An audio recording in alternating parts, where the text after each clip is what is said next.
व्यापार से साम्राज्य तक, यानी कंपनी की सत्ता की स्थापित होना। तुम लोग को सबको पता होना चाहिए कि जो हमारा इंडिया था या भारत के ऊपर जो है, भारत के ऊपर ये जो यहाँ बसे हुए एक महादेश है जिसका नाम क्या था बाबू?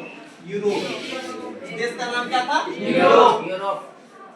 यूरोप से एक देश है यहाँ साइड में जिसका नाम था ब्रिटेन। यहाँ पे एक देश है जिसका नाम क्या है? ब्रिटेन।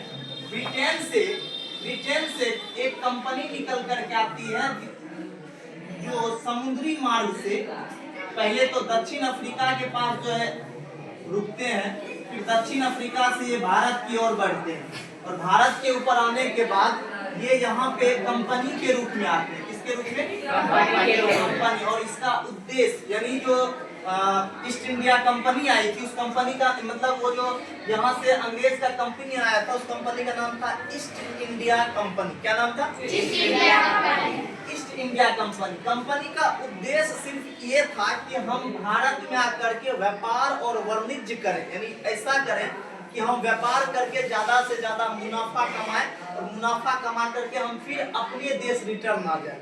फिर ऐसा क्या हुआ कि उसको लगा कि यहाँ पे जो है रुक करके इस एरिया को अपने कब्जा में लेना चाहिए। जब कोई भी देश, ध्यान रखना, जब कोई भी देश किसी दूसरे देश को गुलाम करे, गुलाम किस तरह से करे?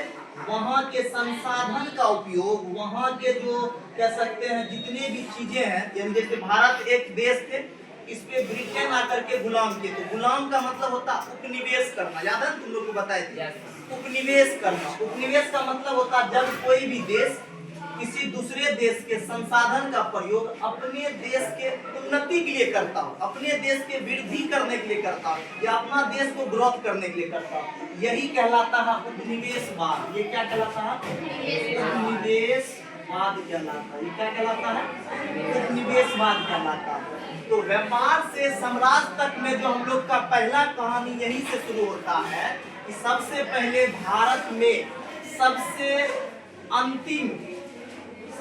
अंतिम जो है एक मुगल बादशाह हुआ करता था जिसका नाम क्या था?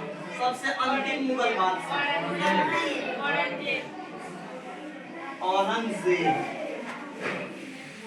और औरंगजेब जो है ये कितना ज्यादा तुम लोग को पता होना चाहिए कि सबसे लास्ट बादशाह जो औरंगजेब था, ये औरंगजेब ही एक ऐसे व्यक्ति थे जिसके पास आखिरी शक्तिशाली महाराजा हुआ करता था। और तुमको ये याद होना चाहिए वर्तमान में जो उस समय में भारत का लगभग में बहुत सारे हिस्सों पे, लगभग में बहुत सारे हिस्सा पे किसका राज हुआ करता था? औरंगजेब का। जाहिर सी बात है कि अगर औरंगजेब का राज होगा तो ब्रिटेन आएगा तो इसको तो राज करने देगा नहीं। करना क्या? करना ये है कि यहाँ के जो राजा है इसी को हराना होगा। यानी पहले तो हराने के लिए पहले तो देखो इसमें जितने भी राजा थे औरंगजेब, तो लास्ट राजा जो औरंगजेब हुआ करता था, इसका क्या हुआ कि कुछ समय बाद इसकी मृत्यु हो जाती है। तो औरंगजेब की मृत्यु हो जाती है। जब तुमको याद होगा तो 1707 ईस्वी में, 1707 ईस्वी में किसकी मृत्यु हो जाती है? औरंगजेब की। 1707 ईस्वी में किसकी मृत्यु हो जाती है? और एक बात और तुम लोग को समझाए थे, जैसे घर फूटे गमार लूटे, कहानी सुने हम तुम लोग? जैसे यानी कि पूरा सल्तनत की कब्जा कहाँ पे था? दिल्ली में था। कहाँ पे था? दिल्ली। आज भी पूरा भारत कहाँ से कंट्रोल होता? दिल्ली से कंट्रोल होता। उस समय में भी मुगल बादशाह का जो अंतिम राजा औरंगजेब हुआ करता था, उसका भी सत्ता कहाँ से चलती थी? दिल्ली से। दिल्ली से वह अलग अलग क्षेत्रों में अपना क्या बैठाया हुआ था? सूबेदार बैठाया हुआ था। यहाँ पे भी सूबेदार, यहाँ पे भी सूबेदार, यहाँ पे भी सूबेदार, यहाँ पे भी सूबेदार, हर जगह पे क्या बैठा हुआ था?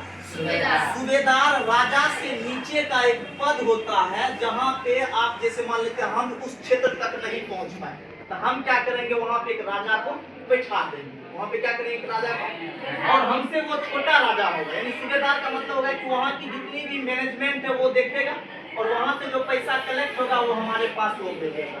ठीक, लेकिन सोचो कि सब यहाँ जितने भी आदमी है, तुम्ही लोग में से सबको हम सूबेदार बना दिए और खुद हम मुगल बादशाह औरंगजेब रह गए, तो क्या हो जाएगा, हो ये जाएगा कि जब हमारी मृत्यु 1707 में हो गई होगी तो हमारे जितने भी सूबेदार होंगे इसका मन लोभ में पड़ जाएगा ना। कितना मतलब जो पैसा कलेक्ट करके हम दिल्ली भेजेंगे, इसलिए अच्छा है कि पैसा को हम ही रख करके हम ही दे। अब सब सूबेदार, तुम लोग मान लेते सूबेदार थे, तुम लोग सोचने लगे बोलते रहे अब जो है इसको अपना अपना राज ले लेते हैं, यानी सब सूबेदार अपना अपना राज बनाने लगा। सब सूबेदार क्या बनाने लगा, और इसी सूबेदार में बीच बीच में होता था जमींदार लोग। कौन कौन होता था, जमींदार। औरंगजेब की मृत्यु के बाद दो आदमी, एक तो जमींदार और दूसरा कौन सा, सूबेदार। सूबेदार किसके द्वारा बैठाया गया था, और जमींदार वह व्यक्ति होता है जिसके पास बहुत बड़ा प्रॉपर्टी जमीन का होता है, उसको जमींदार कहते हैं। दोनों आदमी सोचा कि भारत के क्षेत्र को अब क्या किया जाए, बांट दिया जाए। जितना लगभग में तुमको बता देते हैं कि औरंगजेब के मृत्यु के बाद भारत में लगभग 576 रियासत बन चुका था। रियासत मतलब वह छोटा छोटा क्षेत्र जहाँ पे एक राजा राज करता था। अब समझ सकते हो कि आज पूरा भारत को एक करके हम लोग रखे हुए हैं, नहीं तो एक समय में हमारा पूरा भारत कितना छोटे छोटे रियासत में बना हुआ था। बाद में जब हम मॉडर्न हिस्ट्री तुम लोग को पढ़ाएंगे, इस मॉडर्न हिस्ट्री में बताएंगे इस 576 रियासत को कैसे सरदार वल्लभ भाई पटेल ने पूरा भारत को एकजुट किया था। यानी बाकी दो तीन ऐसे रियासत था जो बच जाता है, जैसे कि ऊपर जो है कश्मीर का रियासत बच जाता था, यहाँ जूनागढ़ का रियासत बच जाता था, यहाँ हैदराबाद का रियासत बच जाता था, जो नहीं मिलना चाह रहा था भारत में, लेकिन बाद में सभी को मिला दिया जाता है। तो 576 रियासत में ये बड़े बड़े जमींदार लोग, बड़े बड़े सूबेदार लोग ये बट गए थे। अब बताइए, सभी रियासत का खुद का राजा हुआ करता, ऐसे में तो देश चलेगा नहीं, होगा क्या। अब यहाँ से अंग्रेज को जो है एक सुविधा ये मिल गया कि अंग्रेज जो यहाँ से आते थे उसकी राजनीतिक व्यवस्था बड़ा तगड़ा हुआ करता था। वो क्या करता था, राजा को ही अपने चंगुल में लेता था, उससे युद्ध करता था, उस राजा को हराता था और उसी जगह पे अपना बनाया हुआ राजा को फिट कर देता था। फॉर एग्जाम्पल जैसे हम अंग्रेज हो गए, तुम राजा हो गए, तुम हमारी बात नहीं मानोगे, तुमसे युद्ध होगा, तुमको हराएंगे, हटाएंगे, जो हमारी बात मानेगा उसको गद्दी पे बैठा देंगे। तो बताइए, अप्रत्यक्ष रूप से इस गद्दी पे कंट्रोल तो मेरा रह जाएगा ना, क्योंकि मेरा बैठाया हुआ राजा है ना। अगर मान लेते हैं कि अंग्रेज यहाँ से आया और इस राजा से लड़ाई किया, और लड़ाई करने के बाद यहाँ के राजा को हरा दिया और यहाँ पे किसी और राजा को बिठा दिया, बोला कि अब तुम इसको कंट्रोल करो, जाहिर सी बात है कि वो अंग्रेज का बात सुनेगा, क्योंकि अंग्रेज उसको बिठाया है। तो ऐसे करते करते करते वो जो है लगभग में आगे जाकर हम बताएंगे कि इसने पूरा भारत को किस तरह से अपने कंट्रोल में लिया था।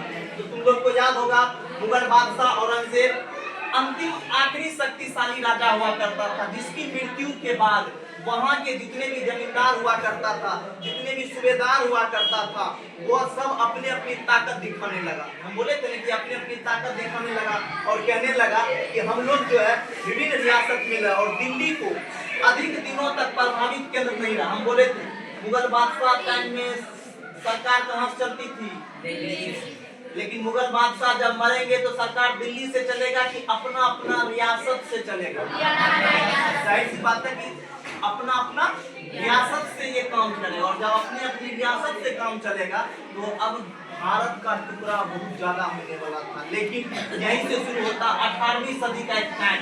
चलिए अगले लाइन जो हम तुम लोग को समझाने वाले हैं वो है 18वीं सदी। 18वीं सदी के जो है उत्तरार्ध तक, यानी 18वीं सदी के जो उत्तरार्ध, यानी 18वीं सदी जब एंट्री करने वाला तो उससे कुछ दिन पहले तक अंग्रेज जो है वो अंग्रेज एक नई ताकत में उभरने लगा। अंग्रेज क्या हुआ, तुमको पता है कि भारत भी छोटे छोटे राज्य में बढ़ चुका है, और इधर से एक नई ताकत आने लगा था जिसका नाम क्या था, अंग्रेज। अंग्रेज नई ताकत के रूप में जो है भारत के अंदर बढ़ने लगा, और भारत के अंदर जब बढ़ने लगा तो अंग्रेज पहले एक छोटा सा व्यापारी कंपनी के रूप में आने के लिए भारत आया था, ठीक है।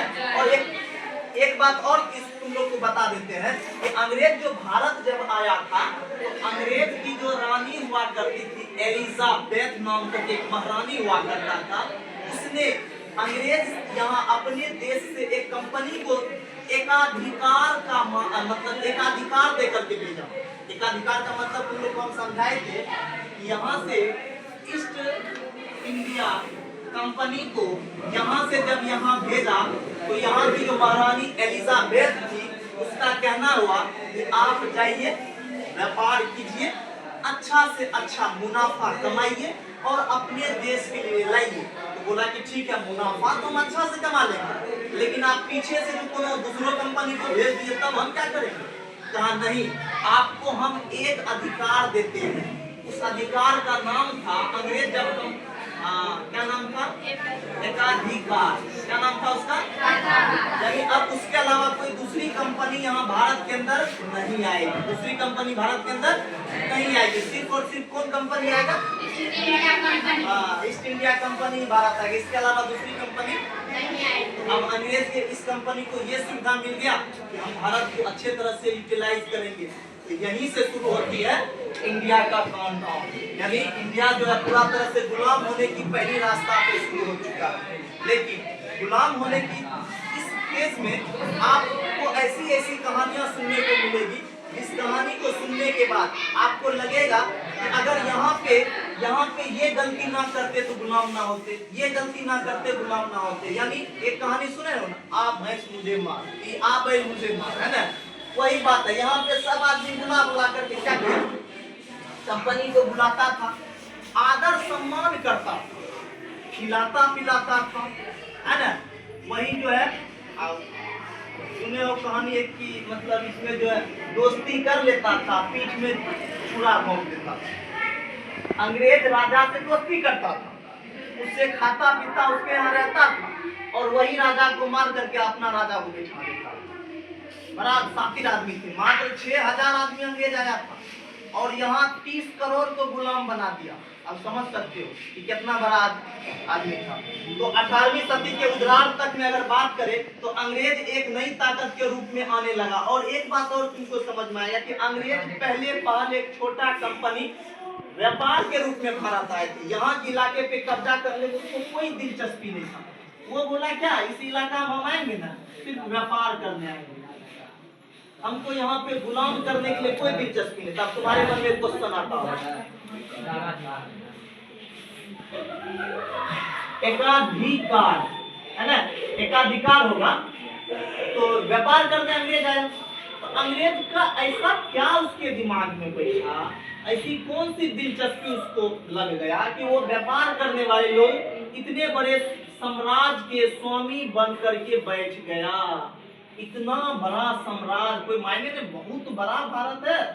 तुमको अगर पता होना चाहिए तो क्षेत्रफल के दृष्टि से रूस के बाद सबसे बड़ा क्षेत्र भारत कवर करती है। रूस के बाद चाइना जो है, और जनसंख्या की दृष्टि से अभी दुनिया का सबसे ज्यादा पॉपुलेशन वाला देश जो है वो हमारा भारत बन चुका है। और इतना बड़ा विशाल साम्राज्य को ये 6000 आदमी जो आए हुए थे वो गुलाम कर लिया। कुछ तो बात होगी, कुछ तो उसके दिमाग में। कहा जाता है, माना जाता है कि भारत को सोने का चिड़िया बोला जाता है। सोने का चिड़िया का तात्पर्य हुआ भारत के मंदिरों में, भारत के जो बहुत सारे इलाका हुआ करता था उसमें सोना चांदी बहुत ज्यादा मात्रा में पाई जाती थी। जब भारत के क्षेत्र में जो व्यापार करने आया तो वो सोना चांदी को देख करके उसको इतना लोभ गिर गया, उसको लगा कि अगर ये सारा चीज हमारे देश में रहे तो बहुत ज्यादा फायदा होगा। यही कारण है कि धीरे धीरे वो भारत के बड़े हिस्सों पे, जैसे कि भारत में तेल, भारत के अंदर जो है कोयला मिलने लगा, भारत के अंदर जूट होता था। तुम लोग को अगर पता होना चाहिए तो भारत सबसे ज्यादा चाय उत्पादित करने वाला देश है। भारत में चाय पत्ती जो है सबसे ज्यादा उत्पादित किया जाता। तो सोचिए, यहाँ से चाय उत्पादित करता था। अंग्रेज को तो अब मतलब तुम व्यापार करना है तो कि क्या व्यापार करोगे, पैसा लोगे, घर जाओगे। लेकिन अंग्रेज के पास सोचा कि अगर हम इस एरिया को ही कंट्रोल कर लेते हैं तो यहाँ जितना भी चाय की खेती होगी, इस चाय को अपने अंदर रखेंगे, अपने बोरा में या अपने जो ना है उसमें भरेंगे और उस समय में ये यहाँ से भेज देता था है, यहाँ से लास्ट में यहाँ एक महादेश है जिसको हम लोग अमेरिका महादेश कहते थे, है ना, दक्षिण अमेरिका, उत्तरी अमेरिका, दो अमेरिका होते हैं। यहाँ पे एक देश है अमेरिका, इसको महंगा, क्योंकि अमेरिका में लोग को चाय पीने का बहुत शौक हुआ करता है। ये तो अभी जो है वो उत्तरी अमेरिका की बात रही, दक्षिण अमेरिका अलग है, दो अमेरिका है। जो मेन है अमेरिका, जिसको हम लोग कह सकते हैं यूएसए, यूनाइटेड स्टेट अमेरिका, जो मुख्य रूप से अमेरिका है वो ऊपर वाले हिस्से में, दो अमेरिका बीच में जो है थोड़ा सा जुड़ा हुआ है, जिसको हम लोग पनामा का शहर बोलते हैं। हालांकि ये ज्योग्राफी का टॉपिक है, कभी बताएंगे पनामा शहर कैसे काम करता है, कैसे इसके द्वारा नाव को एक स्थान से दूसरे स्थान तक लिया जाता है, ये सब ज्योग्राफी का टॉपिक है। हालांकि अभी हम उसमें नहीं जाते। हमारा उद्देश्य ये है तुमको ये समझा पाने में समझाना है कि यहाँ से ब्रिटेन जब व्यापार करने आया तो उसके दिमाग में ऐसा क्या बात आया कि वो इतने बड़े साम्राज्य को गुलाम कर लिया। उसके दिमाग में एक बात आया कि अगर व्यापार करेंगे तो कम मुनाफा मिलेगा, अगर हम इस पूरा क्षेत्र को अगर गुलाम कर लेते हैं, कंट्रोल कर लेते हैं, तो होगा क्या कि यहाँ जितने भी संसाधन है, शुरुआत में एक बात बोले थे, कोई भी देश किसी देश को तब गुलाम करता है जब वहां पे संसाधन ज्यादा है। देखिए इसके जस्ट हम लोग के भारत के बगल में एक देश है, बताइए कौन? नेपाल। कौन सा देश है? नेपाल कैसा देश था? पहाड़ी देश था। कैसा देश था? पहाड़ी देश के अंदर किसी भी प्रकार की कोई खनिज नहीं पाई जाती थी, किसी भी प्रकार की कोई मिनरल्स नहीं पाया जाता था। सबको लगा, अंग्रेज को लगा कि इतना बड़ा पहाड़ टप करके सिर्फ आदमी को गुलाम करने भाई कहाँ जाएंगे, यहाँ कुछ है ही नहीं, कुछ संसाधन है ही नहीं जिसका प्रयोग वो अपने देश के लिए करता है। यही कारण है कि अंग्रेज नेपाल को गुलाम नहीं किया है। तो लोग से पूछा जाता है कि दुनिया में कौन सा ऐसा देश है जो अंग्रेज का गुलाम नहीं हुआ था, तो वो था नेपाल। ऐसा नहीं कि नेपाल को वो गुलाम नहीं कर सकता था, कर सकता था, लेकिन नहीं किया। उसका रीजन था क्योंकि नेपाल में कोई संसाधन नहीं है। अपने भारत में क्या संसाधन है देख लीजिए। इधर जो हमारा 7 सिस्टर है, यानी 7 राज्य जिसमें असम आ रहा है, उस 7 राज्य में चाय की खेती जबरदस्त होता है। यहाँ जो है ना, तुम सिलीगुड़ी कॉरिडोर है, यहाँ पे एक छोटा सा चिकन नेक है, सिलीगुड़ी कॉरिडोर, वहाँ पे उसके आसपास में चाय की खेती बड़ा जबरदस्त होता, वहां से चाय लाया जाता था। यहीं पे एक बंगाल नाम करके उस समय में, अभी तो बांग्लादेश हमारा हिस्सा हुआ करता था, उस समय में पाकिस्तान हमारा हिस्सा हुआ करता था। उस समय में बांग्लादेश और बंगाल वाला हिस्सा में एक चीज की खेती बड़ा जबरदस्त होता था, उसका नाम था कपास। किसकी खेती होती थी? तुम लोग को पता कि कपास से ही जो हम लोग सूती कपड़ा जितना पहन रहे हैं सब कपास से हो रहा। ये चीज दिमाग में बैठाना, खाना और कपड़ा दोनों किसान करता है। ऐसा नहीं सोचना कि कपड़ा मशीन में बन रहा, फैक्ट्री में बन रहा है, भूलते भी नहीं, क्योंकि जब तक कपास नहीं उगेगा तब तक कपड़ा तैयार नहीं होगा। एक खेती होती है कपास की, तो यहाँ पे कपास का खेती होता था। तो यहाँ से सूती वस्त्र को क्या करता था, कपास को खेती करवाता था, अंग्रेज लेता था और इसको लेकर के चले आता था अपने देश। यहाँ पे उसी कपास से एक कपड़ा बनाता था और कपड़ा बना करके वही कपड़ा को महंगा तौर पे बेच लेता। अब दिमाग में ये आया, इसीलिए जब महात्मा गांधी आते हैं, जब हम पढ़ाएंगे महात्मा गांधी का आगमन भारत में, तब वहां बताएंगे कि महात्मा गांधी ने बोला स्वदेशी अपनाइए। यानी महात्मा गांधी ये बोले हैं कि आप स्वदेशी अपनाइए, यानी खुद के बनाए हुए कपड़ा पहने। इसीलिए महात्मा गांधी क्या चलाते रहते? चरखा चलाते। देखियो ना, वो चाहते हैं कि वो सूत काट करके कपड़ा तैयार करते और चाहते हैं कि अपना कपड़ा हम खुद पहने। बाद में स्वदेशी अपनाने के चक्कर में पूरा अंग्रेज का जितना कपड़ा था इंडियन वाले जला देते हैं। देश आजाद होने के क्रम में, ये बात की कहानी है। लेकिन फिलहाल आप ये समझ लीजिए कि इतनी बड़ी विशाल साम्राज्य की स्वामी बन करके ये कैसे बैठ गए थे। तो इतनी बड़ी व्यापारी पूर्व इसको हम लोग जो ईस्ट इंडिया कंपनी कहते थे, इसका नाम होता है पूर्व में ईस्ट इंडिया कंपनी का आगमन कैसे हुआ, तो इसके बारे में थोड़ा सा हम लोग समझ लेते हैं फिर से। चलिए, ये समय शुरू होता, अभी तो तुम्हें इतना बात समझ गए, ये समय शुरू होता 1600 ईस्वी से। किससे? 1600 ईस्वी का टाइम है। कौन सा टाइम है? समय है 1600 ईस्वी का। और 1600 ईस्वी में ईस्ट इंडिया कंपनी ने इंग्लैंड की महारानी, हाँ बहुत, यहाँ से 1600 ईस्वी में इंग्लैंड की महारानी का नाम था एलिजाबेथ। क्या नाम था? एलिजाबेथ, क्या नाम था? एलिजाबेथ। एलिजाबेथ। इसने क्या किया? महारानी एलिजाबेथ ने प्रथम, मतलब एलिजाबेथ प्रथम, यहाँ एलिजाबेथ प्रथम लिख दो, फर्स्ट। एलिजाबेथ प्रथम ने चार्टर्ड अथवा इजाजतनामा देते हैं, किसको? तो कंपनी को, ईस्ट इंडिया कंपनी को यह इजाजत देते हैं। इजाजत, इजाजत मतलब ऑर्डर, इजाजत मतलब ऑर्डर, या चार्टर देते हैं, चार्टर उसको कहते हैं, चार्टर के नाम से भी जानते हैं या इजाजतनामा भी कहते हैं। इजाजतनामा हासिल किया जिसमें कंपनी को पूरब से व्यापार करने का एक अधिकार मिल गया था। हाँ, यहाँ से जो ब्रिटेन है, ये जो एक छोटा सा देश ब्रिटेन भाई साहब है, ये समझो यहाँ से इसको पूरब की ओर, ये पूरब हो गया, बोला ये पूरब में जहां जहां आप कंट्रोल कीजिएगा कीजिए, दूसरा कंपनी को नहीं भेजेंगे। आप भारत को कंट्रोल कीजिए, इधर चाइना है, यहाँ पे आइए, इधर जो है लाओस है, वियतनाम है, कंबोडिया है, उसके बाद ये जितने भी देश है सभी देश पे जाइए, आप कंपनी व्यापार अच्छा से कीजिए, आपको किसी भी तरह से यहाँ से दूसरा कंपनी नहीं जाएगी। तो एकाधिकार इसी को कहते हैं। तो इजाजतनामा या चार्टर्ड मिला, यानी इंग्लैंड की कोई और व्यापारिक कंपनी इस इलाके में ईस्ट इंडिया कंपनी से होड़ नहीं कर सकता, यानी इंग्लैंड से कोई और व्यापारिक कंपनी यहाँ नहीं आ सकती है। जब नहीं आ सकती है तो इस चार्टर के सहायता से कंपनी जो समुद्र पार करके जाते हैं और इलाके को खंगाल सकती है। यहाँ से बताइए, ये जब भी आएंगे समुद्री रास्ता से आएंगे, किस रास्ता से? समुद्री रास्ता, और पूरा इस एरिया को खंगालते हैं कि कहाँ पे ज्यादा से ज्यादा हमको व्यापार करने में आसान होगा, है ना। वहां से सस्ती कीमत पे चीज को खरीदता था और यूरोप में ऊंची कीमत पे बेच देता था। यहाँ एक बात और तुमको समझने के लिए सुनना होगा कि यहाँ से जो है, जो कंपनियां थी, यहाँ से तो ये निकला, यहाँ पे सस्ती दाम पे चीजें को खरीदता था और सस्ती दाम पे चीज को खरीद करके इसी चीज को महंगी दाम पे बेच देता। फॉर एग्जांपल, एक एग्जांपल बताते हैं कि यहाँ चाय की खेती सबसे ज्यादा होता है। भारत में किसकी खेती सबसे ज्यादा होता है? चाय की खेती। चाय की खेती ज्यादा होता, तो चाय जो है यहाँ से कंपनी बनवाती थी और यहाँ से इस चाय को ले जाता था अमेरिका, क्योंकि अमेरिका के 13 उपनिवेश को गुलाम करके रखा हुआ था इंग्लैंड। अगर तुम लोग को ये लगता होगा कि हमारा भाई साहब सिर्फ भारत को गुलाम किया तो गलत हो, क्योंकि ये इतना बड़ा शातिर था कि अमेरिका जैसे पावरफुल कंट्री को भी लगभग में गुलाम रखा था।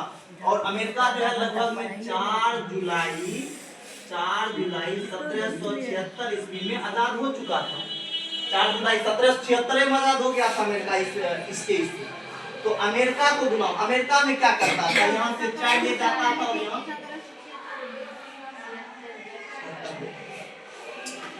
अमेरिका में क्या करता था कि यहाँ पे जो है चाय लाता था, लेकिन यहीं पे जो है ना एक क्रांति होती है जिसको हम लोग नाम देते हैं अमेरिकन बोस्टन चाय पार्टी, है ना। यहाँ एक क्रांति होती है। होता क्या है कि यहाँ से चाय का जो डब्बा ले गया था सब भर भर करके, यहाँ समुद्र के किनारे वहां के लोग जो था ना, सब चाय का डब्बा उठाया, सब समुद्र में फेंक दिया। बोला हम आपसे चाय नहीं लेंगे। काहे लेंगे? काहे कि आप यहाँ महंगा चाय देते हैं। तो अंग्रेज बोला नहीं, चाय हमसे ही खरीदना होगा, नहीं खरीदोगे गोली मार देंगे। सही बात है, नहीं खरीदोगे गोली मार देंगे। तो यही कारण था कि ये जो है यहाँ पे अमेरिका के अंदर में भी क्रांति होती है। फिलहाल आप लोग की ये कहानी समझने में बड़ी अच्छे तरह से व्यापार से साम्राज्य तक की कहानी हम पढ़ा रहे हैं, यानी ईस्ट इंडिया कंपनी व्यापार से लेकर के साम्राज्य तक कैसे बनी। तो सबसे पहला काम है 1600 ईस्वी में इस कंपनी को एक इजाजत मिलता है, यानी एक चार्टर यानी इजाजतनामा मिलती है। वो जो इंग्लैंड की महारानी थी जिसका नाम था एलिजाबेथ महारानी, बोली कि आप जो है ना कंपनी को ले जाइए पूरब के तरफ। कंपनी को कहाँ ले जाइए? पूरब के तरफ। और पूरब के तरफ जहां भी आपको व्यापार करना है कीजिए। आपको भारत में व्यापार करना है, आपको चाइना में व्यापार करना है, लाओस में करना, वियतनाम में करना, कंबोडिया में करना, थाईलैंड में करना, जहां भी व्यापार करना है कीजिए। हम यहाँ से दूसरा कंपनी को अगर मान लेते हमको इजाजत दे दिया कि तुम जो है यहाँ कासिमपुर से महाराष्ट्र चले जाओ बिजनेस करते हैं, महाराष्ट्र में कोई कासिमपुर का दूसरा आदमी नहीं जाएगा, तो महाराष्ट्र में कोनो सामान बेचेंगे तो हम अपने नहीं बेचेंगे, महंगा बेचे कि सस्ता बेचे? सस्ता तो बेचेंगे नहीं, बेचेंगे महंगा, इसीलिए महाराष्ट्र का लोग खफा हो जाएगा। वही कारण था कि भारत का लोग खफा हो गया और अंग्रेज को भगाने के लिए बहुत सारा नियम कानून लगाना शुरू कर दिया। ठीक है, आज की क्लास में हम लोग यहीं तक। कल हम इसमें देखेंगे कि अंग्रेज आया तो पहली बार भारत के किस क्षेत्र में अपना दावा पेश किया और भारत के किस क्षेत्र में पहली बार उसने अपना अस्तित्व को या अपनी जो कह सकते हैं वो कहाँ है, जैसे गुजरात वाला क्षेत्र में वो आए थे, केरल वाले क्षेत्र में आए थे, कह सकते हैं अलग अलग क्षेत्र में। तो नाव से यानी समुद्र मार्ग से जो जो राज सटता था उस राज्य में कहाँ आए थे, वो सारी कहानी को कल की क्लास में। ठीक है, तो आज के क्लास में यहीं तक।